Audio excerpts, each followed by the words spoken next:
Self ইমপ্রুভমেন্টে নিউট্রিশনের কী role থাকে?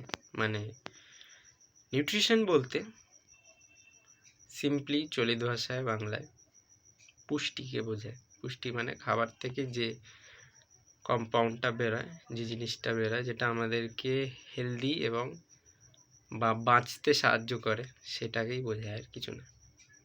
So তো এইটাকে বুঝতে গেলে প্রথমে আমাদের বুঝতে হবে যে হেলথ এর ওপর এফেক্ট কী, বা আমাদের ওপর এফেক্ট কী হয় নিউট্রিশনের বা পুষ্টির।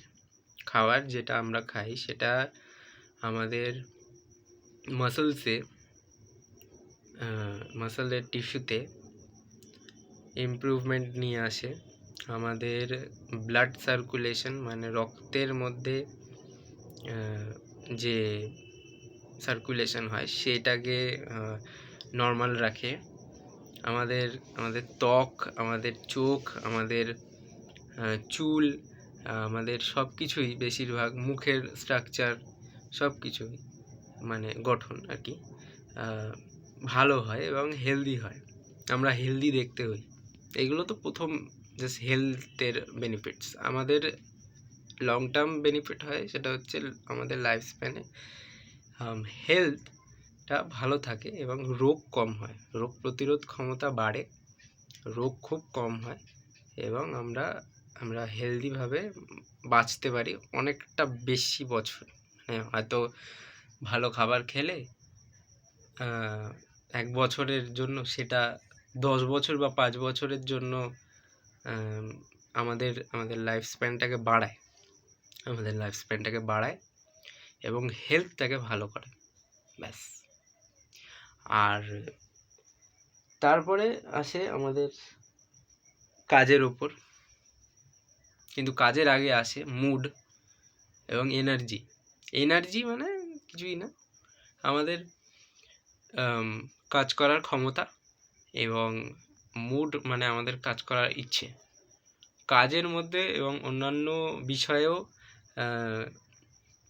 নিউট্রিশন মানে পুষ্টি খুবই দরকার হয়, কারণ ভালো খাবার হলেই আমরা ভালোভাবে কাজ করতে পারবো।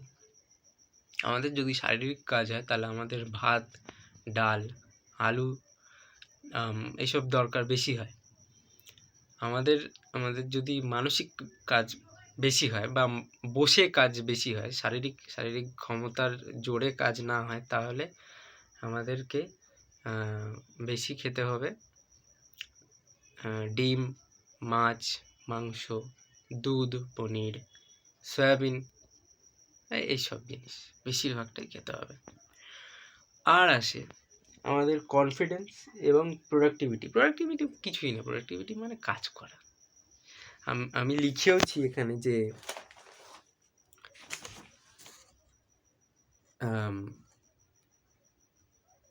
আমাদের প্রোডাক্টিভিটি তখনই বাড়বে যখন আমরা বেশিভাবে প্রোটিনকে খাবো।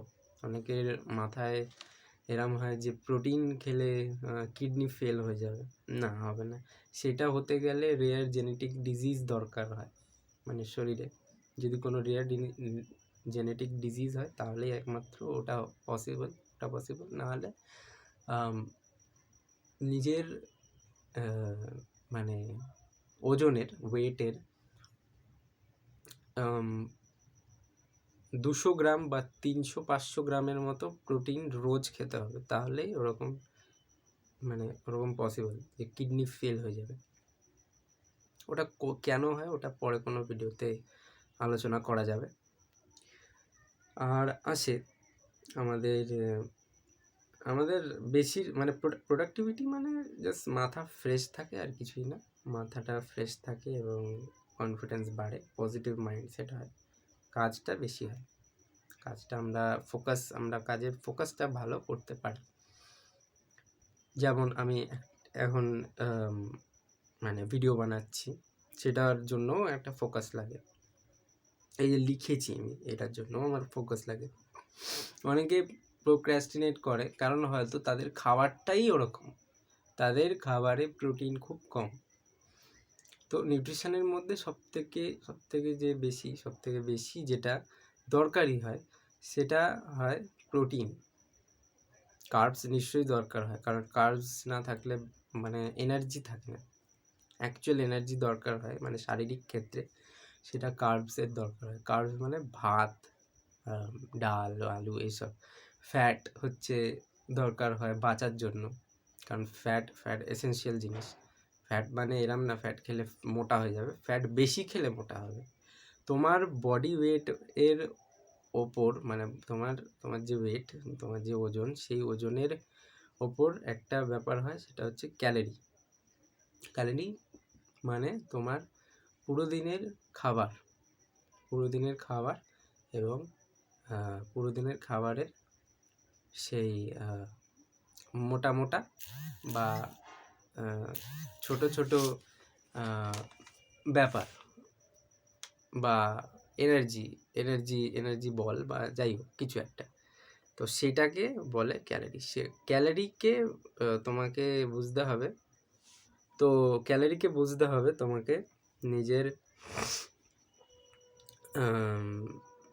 মানে অনলাইন কিছু সরঞ্জাম করে, যেটার ব্যাপারে আমি হয়তো পরে কোনো ভিডিও বানিয়ে দেবো। বাট এখন নিউট্রিশন কি সেটা বুঝে নাও। তো বুঝে নাও যে ক্যালোরি কি। ক্যালোরি মানে তোমার পুরো দিনের খাবারের মোটা ম্যাথামেটিক্যাল নাম্বার, আর কিছুই না, ঠিক আছে? নাম্বার যে তুমি কি খেয়েছো ভাতে, মানে নিউট্রিশনের এক একটা মানে প্রত্যেকটা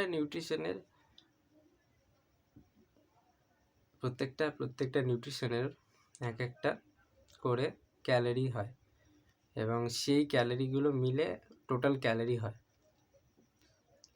প্রোটিনের হয়তো যেমন উদাহরণসহ হচ্ছে ডিমের মধ্যে 8 গ্রাম প্রোটিন থাকে, মানে মুরগির ডিমে থাকে 8 গ্রাম প্রোটিন। 8 গ্রাম প্রোটিন কে জুড়লাম, এবং তার মধ্যে অন্যান্য নিউট্রিয়েন্টও থাকে, অন্যান্য পুষ্টিও থাকে, যেরকম হচ্ছে অন্যান্য ধরনের মাইক্রোনিউট্রিয়েন্টস থাকে। মাইক্রোনিউট্রিয়েন্টস মানে হচ্ছে যেমন ভিটামিন, মিনারেল এইসব থাকে, ঠিক আছে? আর কিছু না।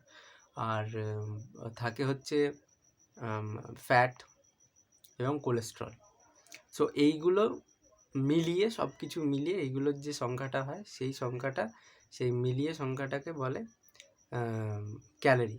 এবার এই ক্যালোরিটাকে বুঝতে হবে যে একটা ডিম থেকে এত ক্যালোরি বেরোচ্ছে। এবার আমার ক্যালোরিকে আমি কিভাবে মানে ব্যালেন্সড রাখবো। ব্যালেন্সড রাখাটা সব থেকে বেশি মানে ভালো বা বুদ্ধিমানের কাজ। কারণ হেলথ মানে ফিটনেস যদি কেউ না চায়, তাহলে ব্যালেন্সডভাবে খেয়ে বাঁচতে পারলে ভালোভাবে বাঁচতে পারবে, লং লাইফভাবে বাঁচতে পারবে, হেলদিভাবে বাঁচতে পারবে, ঠিক আছে? হেলদিভাবে বাঁচতে পারবে। আর লিখেছি আমি আর একটা জিনিস, যেটা হচ্ছে ওই সুস্থির ব্যাপারটা, যে প্রোটিন খেলে সুস্থি কম হয়।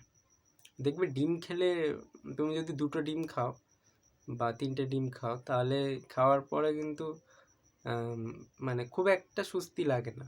কিন্তু ভাত ডাল খাওয়ার পরে, ওই দুপুরের খাওয়ার পরে, ওইটা খেলেই কিরম যেন একটা সুস্থি, মানে ঘুম পায়। তোমার বাবাকে বা মাকেও হয়তো দেখেছো যে দুপুরের খাবার খাওয়ার পরে, যেটা বহুত হাই কার্ব হয়, ভাত ডাল ওই হ্যাঁ, তো মানে আলু বেশি করে হয়, সেই জিনিসগুলো বেশি করে খেলে ঘুম পায়।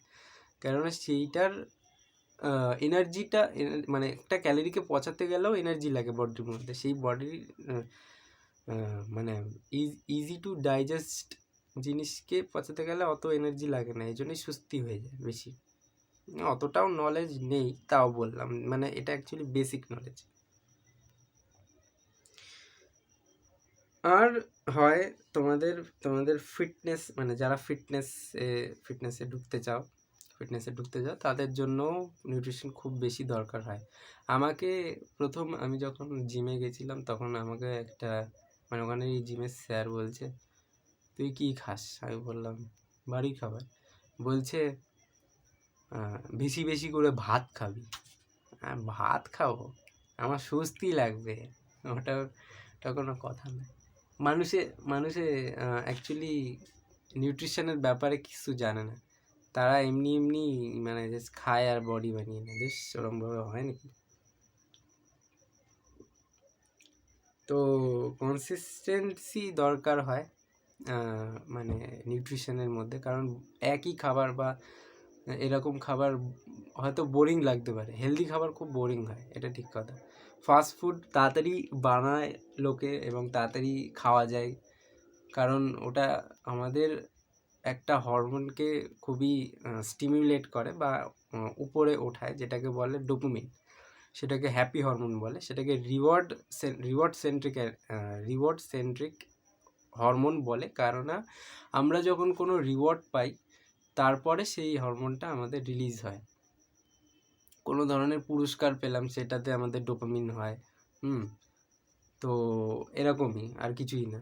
এই জিনিসগুলো মাথায় রাখতে হবে যে নিউট্রিশন হচ্ছে লাইফের একটা খুব ইম্পর্টেন্ট অ্যাসপেক্ট, যেটা দরকার হয় তোমার লাইফটাকে হেলদি করতে আর সুন্দর করে তুলতে। তুমি নিজেও সুন্দর হবে, বাইরের থেকেও সুন্দর হবে এবং ভিতর থেকেও সুন্দর হবে, ঠিক আছে? কোনো রোগ হবে না। এরপরে আছে তোমার মধ্যে একটা ডিসিপ্লিনও দরকার হয় এই জিনিসটা করার জন্য। যে বোরিং খাবার, হেলদি খাবার বোরিং হয়, কিন্তু এই জিনিসটা তোমার জন্যও ভালো, কেননা তোমার মধ্যেকার একটা ডিসিপ্লিন তৈরি হয়, সেলফ ডিসিপ্লিন। অন্যের দেওয়া ডিসিপ্লিন নয় নিশ্চয়ই, ঠিক আছে? তুমি যখন নিজেই ডিসিশন নিচ্ছ তখন নিশ্চয়ই তোমার এটা ডিসিশন, কারণ অন্যের ডিসিশন নয়। তুমি তোমার নিজের ডিসিপ্লিনেই থাকবে, ব্যাস হয়ে গেল, আর কিছু না। এই জিনিসটাই মাথায় রাখবে যে খাওয়াটা মানে পুষ্টিকর খাবার খাওয়াটা খুবই জরুরি এবং এটা একটা হেলদি হ্যাবিটও। সো আর কিছুই নেই, লাস্টে একটাই কথা, যে যেরম খাবে সেরমই হবে। So thank you for watching this video. Bye. যদি কিছু মনে হয়, মানে যদি কোনো আর্জি থাকে, তাহলে প্লিজ কমেন্টে জানিও কোনো ভিডিওর ব্যাপারে, তাহলে বানাবো। Thank you, bye, take care.